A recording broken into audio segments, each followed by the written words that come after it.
కరివేపాకు అంటే మనందరికీ తెలుసు కదండీ! మనం ప్రతిరోజు కూరలో వాడుకునే ఒక ఔషధంగా కూడా మనం చెప్పొచ్చు. కర్రీ లీవ్స్ అని కూడా అంటారు.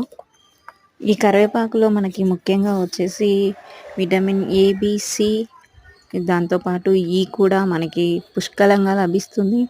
వీటితో పాటు మినరల్స్ అండ్ కాల్షియం, వీటితో పాటు ఫాస్ఫరస్ మరియు ఐరన్ కూడా లభిస్తుందండి. ఈ కరివేపాకుని ప్రతిరోజు మనం ఖచ్చితంగా కూరలో తీసుకోవాల్సిన ఒక ఔషధం అని కూడా చెప్పొచ్చండి. ముఖ్యంగా కొలెస్ట్రాల్ని తగ్గించే లక్షణాలు ఈ కరివేపాకులో చాలా ఎక్కువగా ఉన్నాయి. దాంతోపాటు బ్లడ్ షుగర్ని కూడా తగ్గిస్తుందండి. పోషక పదార్థాలు చాలా ఎక్కువగా ఉన్నాయి. రోగనిరోధక శక్తిని పెంచే స్వభావం కూడా, రోగనిరోధక శక్తిని, జీర్ణ వ్యవస్థని మెరుగుపరుస్తుంది. హెయిర్‌కి, స్కిన్‌కి కూడా చాలా మంచిదండి.